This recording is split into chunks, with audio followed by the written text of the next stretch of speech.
আরে বৌমা তুমি এখনো ঘুমাচ্ছ? সকাল কয়টা বাজে? উঠে দেখো। আমাদের বাড়ির বউরা তো এত বেলা পর্যন্ত ঘুমায় না। সবাই ভোর 5টায় ঘুম থেকে উঠে যায়, আর তুমি এখনো পড়ে পড়ে ঘুমাচ্ছ। তাড়াতাড়ি ওঠো বৌমা। আরে আম্মা, আপনি আমার রুমে ঢুকলেন কখন আর কিভাবে ঢুকলেন? আমি তো খেয়ালই করিনি। মাত্র তো 5টা 3 বাজে আম্মা। আমি এখনই উঠে যাচ্ছি, উঠে ঘরে সব কাজ করব। আপনি রাগ করবেন না প্লিজ। আরে বাবা, একেই বলে শাশুড়ি। বাবার বাড়িতে থাকতে সকাল 10টা পর্যন্ত ঘুমালেও মা কিছু বলতো না, আর এখানে 5টা থেকে মাত্র 5টা 2 বাজে, তাতেই কত ডাকাডাকি শুরু হয়ে গেল।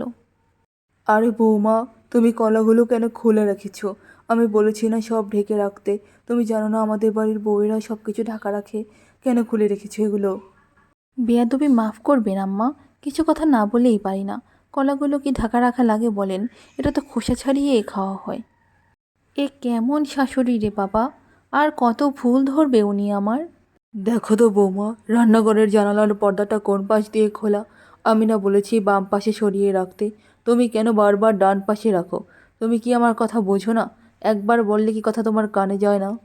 খুব মিস করছি গো মা তোমায়। এ কেমন শাশুড়ি আমার! জানালার পর্দাটা একটু বাম পাশ থেকে ডান পাশে যেতে পারে না, ডান পাশ থেকে বাম পাশে যেতে পারে না। যা করি তাতেই শুধু ভুল ধরে। কী যে করবো আমি বুঝতেই পারছি না।